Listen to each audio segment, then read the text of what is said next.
Salve, salve galera, quem tá falando é o Marcelo. Eu queria pedir pra vocês, deixa o like aqui no canal e acabou de terminar lá em Campinas, hein? Acabou de terminar lá em Campinas, o Tricolor venceu a Ponte Preta por 2-1, mas me dava a sensação de que o São Paulo podia resolver essa partida aí muito mais rápido, muito mais fácil, né? Chegou num determinado momento, no segundo tempo, eu falei, poxa vida, o que, que vai acontecer agora, né? Antes da gente falar de como que ficou esse mata-mata do Campeonato Paulista para vocês aí, né?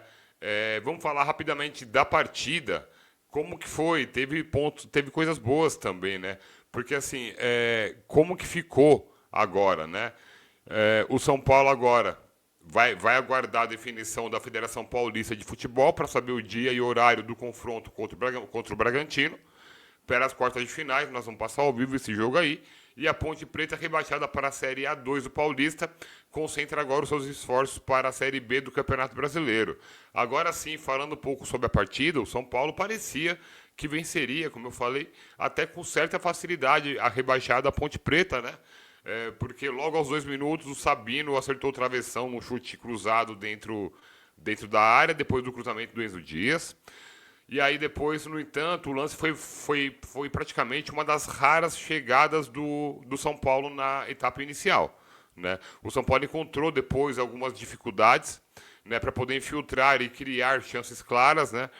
Enquanto a Ponte assustou acho que foi um chute só do Juan Rodrigues, que é o atacante da Ponte. E aí, aos 38 minutos do primeiro tempo, o São Paulo abriu o placar com o Lucas Ramon, que acabou tabelando com o Luciano e saiu na frente do goleiro Diogo Silva e tocou no cantinho esquerdo. Foi um belo gol do Lucas Ramon, né? E a vantagem poderia ser maior, né? Se o Luciano não desperdiçasse uma chance clara, né, de gol ao sair frente a frente com o Diogo Silva, né? O Luciano meio que assim, ele renovou o contrato agora até 28, né? Mas é isso que a gente acaba discutindo um pouco sobre o Luciano, né? O deboche do Luciano, né? Um pouquinho do deboche do Luciano, né? Como que eu posso passar para vocês? Deu uma sensação de deboche, ele quis encobrir o goleiro e virar o rostinho para lá, assim, tipo, né? E aí, complicado, né, cara? Complicado. Tá ali na frente, tem que matar. A gente poderia ter rodado hoje, né? Então, mas aí acabou assim o primeiro tempo, veio o segundo tempo, né? Logo no primeiro minuto da etapa final, o Caleri acabou ampliando o placar, né? Fazendo 2-0. Ele recebeu o belo lançamento do Sabino, acabou batendo cruzado. A Ponte, depois de sofrer o gol, melhorou e equilibrou as ações. Aos 6 minutos, acho que foi por aí, o Brian Borges acabou de. Bom jogador esse menino, hein? Acabou diminuindo depois do cruzamento do Diego Tavares. Na sequência da partida, o São Paulo administrou o resultado e a Ponte foi para o tudo ou nada, né? E sem grandes chances criadas, o placar acabou terminando sem mudanças, com vitória tricolor e a classificação aí por 2-1 lá em Campinas, né? Me deu um pouquinho daquela sensação assim de que o São Paulo poderia ter resolvido esse jogo há muito tempo, tá? Eu pelo menos achava isso, né? E aí no segundo tempo que eu vi um pouquinho que o São Paulo deu uma pregada. O São Paulo pregou um pouco, né? Deixa eu acender a luz aqui um pouquinho. Aí esse lance de pregar um pouquinho mais acabou, como que eu posso dizer a vocês? Deixando o jogo um pouco mais perigoso. E isso que me preocupa para as finais agora contra o Bragantino. Até os 60, 70 minutos do segundo tempo aí, né, de jogo aí, o São Paulo tava pegando Palmeiras, não tava pegando Bragantino, ia ser. Mas não vai pensando vocês que a gente se livrou do Palmeiras e vão pegar o Bragantino, que vai ser um jogo fácil. Não vai ser um jogo fácil. O Bragantino está vindo muito bem sobre o comando do Wagner Mancini. E apesar do São Paulo estar vindo com todas essas vitórias, né, que são 5 jogos sem derrotas, né, ainda tem coisas que me deixam um pouco preocupados, né, como principalmente fora de campo.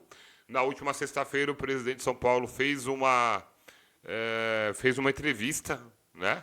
Acabou dando uma entrevista coletiva, não, fez uma resenha com os jogadores no CT, prometendo de que vai pagar e quitar salários, fez um acordo com eles e prometendo que não vai atrasar mais. Aí hoje eu já vi algumas notícias aí de que tem cara da antiga gestão que está mandando e desmandando no senhor Macis, que é presidente de São Paulo. Então a gente espera que tudo isso seja mentira, porque já foi um caos para tirar o Casares. A gente espera que, mesmo que não ganhe o Paulista, vamos torcer para ganhar, mas que se não ganhe o Paulista, a gente consiga fazer um belo campeonato paulista e continuar focando no Campeonato Brasileiro aí também, né? E de que os problemas extra-campo fiquem fora de campo e dentro de campo a gente consiga chegar lá, né? Sobre esse duelo contra o Bragantino, em determinado momento do jogo, o Luciano saiu. Ele tinha cartão amarelo. E já é de praxe do Luciano acabar reclamando. A gente sabe disso, que o Luciano sempre reclama, né? Então, nada fora do normal aí, tá? Vai ter muita notícia dizendo que o Luciano xingou, desrespeitou o Crespo, mas não teve nada disso. É o estilo do atleta, é o estilo do jogador ser assim. O estilo do Luciano é ser assim. O Luciano faz isso e todo mundo sabe que o Luciano faz isso, né? Mas ele saiu porque ele tinha cartão amarelo. O Enzo Dias saiu porque tinha cartão amarelo. E aí o Crespo acabou mexendo certo na minha opinião, né? Eu vou dar a nota para vocês aqui dos jogadores de São Paulo hoje. Tem alguns destaques que eu acho bem legal aqui para falar para vocês, né, já que o assunto é totalmente dentro de campo, né? Nessa semana é só treino, final de semana começa o mata-mata do Campeonato Paulista, então o São Paulo tem uma semana pela frente ainda para continuar treinando. Vale lembrar que o Cauli está chegando aí também, vai reforçar muito a gente. O Bobadilha está machucado, né? O Bobadilha, putz, toda vez que ele começa uma boa sequência, e depois ele se machuca e tem sido sempre assim, né? As notas dos jogadores de hoje do São Paulo fez um jogo ok.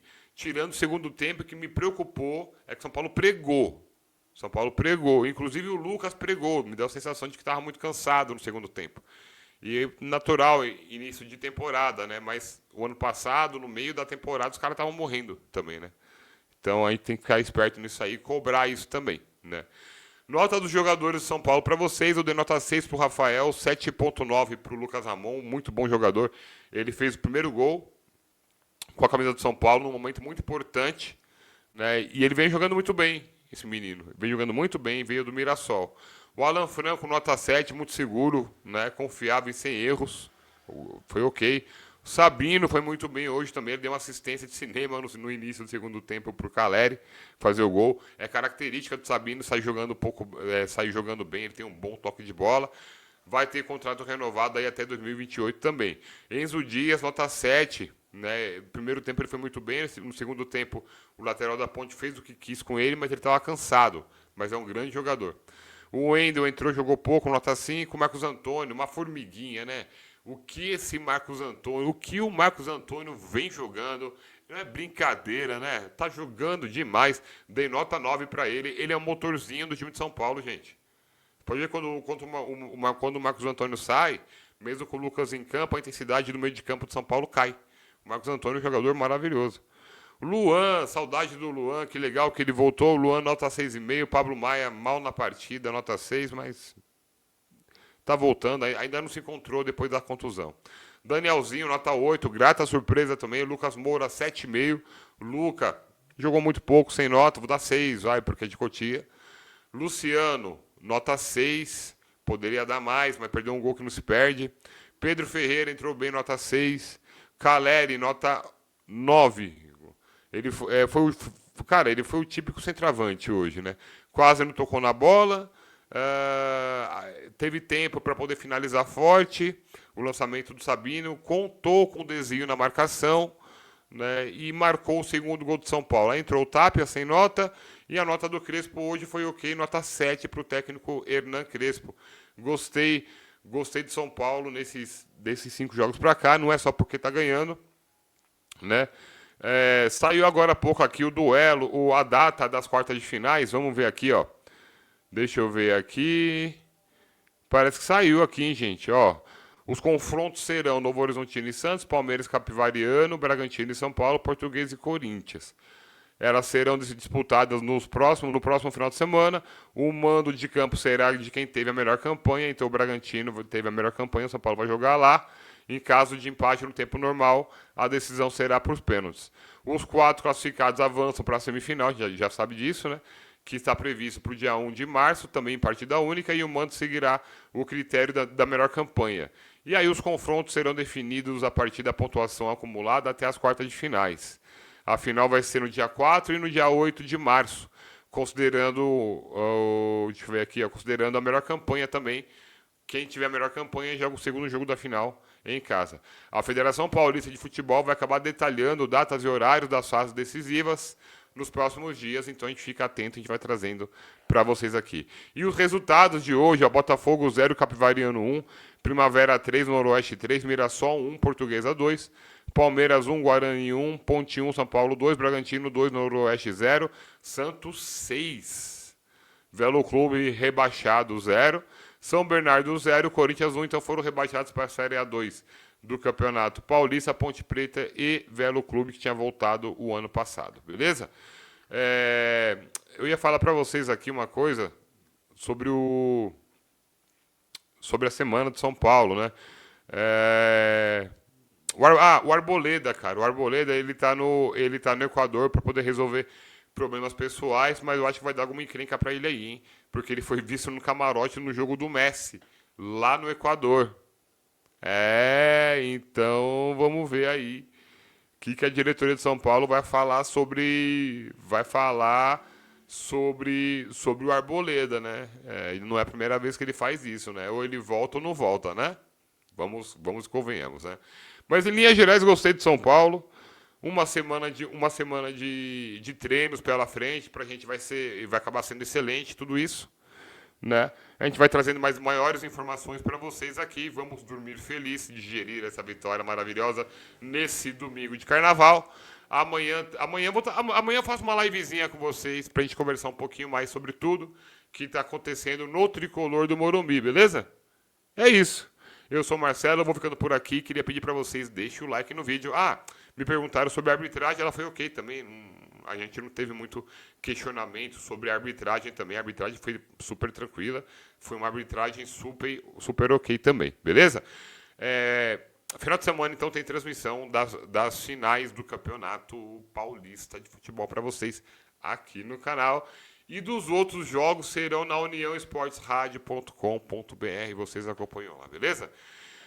Com uma vitória São Paulina, eu vou ficando por aqui. Eu sou o Marcelo, juntos pelo Tricolor. Sempre e estamos classificados. Isso é o que importa para agora. Temos muito que evoluir. E vamos evoluir. Um abraço.